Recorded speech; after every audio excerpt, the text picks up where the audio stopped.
Alhamdulillah Rabbil Alamin. Rabbi adkhilni mudkhala sidqin wa akhrijni mukhraja sidqin wa ja'alni min ladunka sultanan nasira. Wa qul ja'al haqqu wa zahaqal batil innal batila kana zahuqa.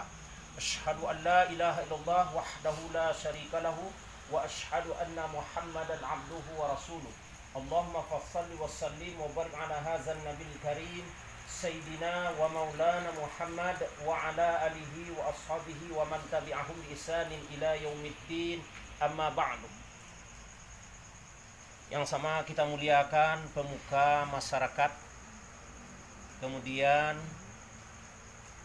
ibu-ibu dan bapak-bapak, para hadirin yang hadir, dan teristimewa ahli bait sekeluarga. Allah Subhanahu wa taala berfirman dalam Al-Qur'an, A'udzubillahi minasyaitonir rajim. Bismillahirrahmanirrahim.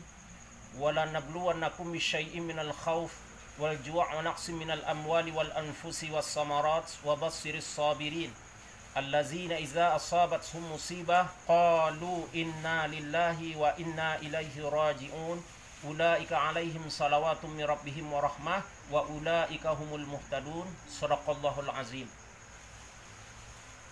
Dan kami akan menguji kamu dengan ketakutan, kekurangan makanan dan harta, dan kematian. Dan beri kabar gembiralah orang-orang yang sabar, yaitu orang-orang yang apabila ditimpa musibah, dia berkata, sesungguhnya segala sesuatu berasal dari Allah dan kembali kepadanya. Mereka itulah yang mendapatkan keberkahan dari Allah Subhanahu wa ta'ala. Ibu bapak, seluruh jamaah yang berhadir, Rasulullah SAW mengatakan dalam hadis yang panjang, apabila orang yang banyak pahalanya, banyak amal solehnya, meninggal dunia, itu dicabut roh dari jasadnya dengan hati-hati sekali malaikat maut mencabut roh itu. Kemudian setelah roh itu keluar dari jasad, dan dibawalah roh itu oleh malaikat Jibril dan malaikat yang lainnya, sesampai di langit pertama, bertanyalah malaikat penjaga pintu langit, kata Rasulullah, ini roh siapa? Dijawab oleh malaikat Jibril, ini roh fulan bin fulan. Silakan melanjutkan perjalanan ke sisi Allah Subhanahu wa taala. Setelah sampai ke sisi Allah Subhanahu wa taala, dengan izin Allah Subhanahu wa taala, roh tadi mendampingi jasadnya untuk menjawab 5 pertanyaan yang diajukan oleh malaikat Munkar dan Nakir. Kemudian dia dengan mudah menjawab ke-5 pertanyaan itu. Kemudian kata Rasulullah SAW, kuburannya diluaskan seluas mata memandang dan diperlihatkanlah surga yang dijanjikan Allah di dalam Al-Quran. Dan dia ingin sekali memasuki surga itu. Dan sebaliknya kata Rasulullah SAW dalam hadis yang panjang, yang sahih, apabila orang yang banyak dosa meninggal dunia dan tak mau bertobat kepada Allah, itu dicabut roh dari jasadnya ibarat seperti ayam disembelih. Kemudian keluar bau yang tidak sedap, yang bau itu hanya diketahui oleh malaikat. Dan sesampai di pintu langit pertama, ditanya oleh malaikat, ini roh siapa? Ini roh fulan bin fulan. Dan roh ini tidak bisa melanjutkan perjalanan ke sisi Allah. Dan karena roh ini dulu suci, sekarang udah kotor, tidak bisa. Dan dengan izin Allah Subhanahu wa taala, roh tadi mendampingi jasadnya menjawab 5 pertanyaan yang diajukan oleh malaikat Munkar dan Nakir, dan dia tak bisa menjawab satupun pertanyaan yang diajukan oleh malaikat Munkar dan Nakir. Maka berlakulah azab kubur baginya. Jadi azab. Kemudian Rasulullah SAW menerangkan, kuburannya diluaskan seluas mata memandang, tetapi yang kelihatan adalah api neraka yang panasnya sampai ke dalam kuburannya. Dan di dalam surat As-Sajdah dan surat Yasin dijelaskan, mereka mengatakan, man amila solihan, tolong kembalikan kami ke dunia, kami ingin beramal soleh. Itulah penyesalan orang yang banyak dosa yang tak bertobat di dalam kubur. Jadi bapak-bapak, ibu-ibu, dan khususnya teristimewa ahli bait, apabila kita sudah dibaringkan di tengah rumah, seorang bapak yang sudah dibaringkan di tengah rumah, nafas sudah mulai ngos-ngosan menghadapi sakaratul maut, dan sudah berkumpul, ditelepon anak di perantauan, ditelepon handai tolan sanak famili, berkumpul menyaksikan kita sakaratul maut. Pada waktu itu mulailah dingin telapak kaki, beransur dingin paha, sesampai roh itu di dada, maka keluarlah suatu bunyi berdentang di tenggorokan.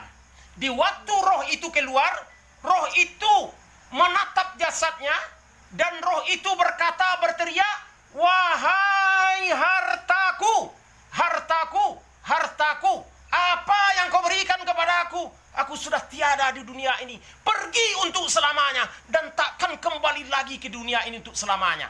Kalau bisalah pertanyaan roh seorang bapak tadi dijawab oleh harta, maka harta akan menjawab, "Yang dapat kami berikan kepada ayah, kepada bapak, hanyalah kain kafan yang 5 lapis. Hanya itu, sedangkan harta saya banyak.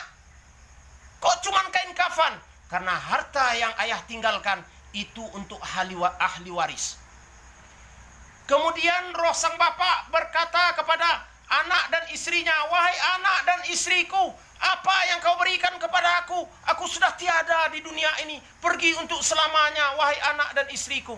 Kalau bisalah anak dan istri mendengar jeritan roh seorang ayah, maka anak dan istri berkata, "Wahai suamiku, wahai ayah yang kucintai, yang dapat kami berikan kepada ayah hanyalah mengantar jenazah ayah ke pembaringan terakhir 1 kali 2 meter. Kami masukkan ayah ke liang lahat, kami timbun bersama-sama, kami taburkan bunga tanda duka, dan akhirnya selamat tinggal wahai suami yang kucintai, selamat tinggal wahai ayah yang kucintai, yang kusayangi." Itulah yang dapat kami berikan kepada ayah. Bapak-bapak, saudara-saudara kaum muslimin yang dirahmati Allah Subhanahu wa taala. Itulah yang akan terjadi bagi kita. Cuman menunggu, sekarang ini mungkin kita takziah di rumah fulan bin fulan, besok mungkin orang takziah ke rumah kita. Oleh sebab itu, persiapkanlah diri kita, jangan menunda-nunda perbuatan baik.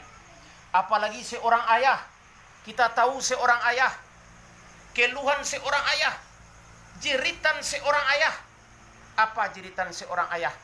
Demi memikirkan anak dan istri, badan tak terurus lagi, pakaian lusuh, rambut pun bahkan tak tersisir oleh kami karena memikirkan anak dan istri. Dan berkata istri, "Ayahmu kemana ayah?" "Saya mau bekerja wahai istriku." "Ayah kan demam, ayah kan sakit, ayah kan meriang." "Iya, tapi anak kita kan butuh biaya wahai istriku." Seorang ayah demi anak dan istri tetap pergi bekerja. Bahkan ada kami seorang suami yang meninggal di tempat bekerja. Begitulah seorang suami. Setiap sebentar anak minta biaya sekolah, biaya kuliah, dan sampai-sampai kita tak sanggup mengangkat telepon dari anak karena ini uang keluar, begitu memikirkan anak dan istri. Tetapi ada seorang anak, setelah dia itu dikuliahkan, bahkan dia wisuda, apa katanya kepada ibunya? "Mak, aku tak mau berfoto sama ayah." "Kok gitu nak?" "Ya ayah udah jelek." Bahkan ayah itu jelek gara-gara memikirkan biaya kuliah, biaya ini, biaya itu. Mudah-mudahan tidak ada anak kita yang begitu, bapak-bapak, saudara-saudara yang dirahmati Allah Subhanahu wa taala. Mungkin tausiah singkat itu bisa menggugah hati dan perasaan kita untuk lebih meningkatkan keimanan dan ketakwaan kepada Allah Subhanahu wa taala. Dan mari kita tutup dengan doa. Mungkin yang membacakan doa saya sendiri, tapi pada hakikatnya kita bersamalah yang berdoa kepada Allah Subhanahu wa taala. Setuju, Pak? Mudah-mudahan Yasin yang kita bacakan, tahtim yang kita bacakan, tahlil yang kita bacakan, dan ditutup dengan doa, diterima di sisi Allah Subhanahu wa taala, diberikan pahalanya untuk beliau yang telah meninggal dunia dan famili anak handai tolan yang sudah meninggal dunia hendaknya, dan kita pun mendapatkan kebaikan hendaknya hadir di rumah ahli bait sekeluarga ini. Ya Pak? Mudah-mudahan kita doakan beliau yang sudah meninggal dunia dan anak beliau atau handai tolan beliau yang sudah meninggal dunia yang sudah dibacakan oleh Bapak protokol tadi. Kalau dalam kegelapan sekarang ini Allah tukar dengan cahaya yang terang benderang. Kalau dalam kesempitan Allah tukar dengan kelapangan yang selapang-lapangnya. Kalau dalam kepanasan mungkin Allah ganti dengan kesejukan. Dan Allah kumpulkan di tempat orang-orang yang soleh dan soleha hendaknya. Dan Allah masukkan ke dalam surganya. Amin.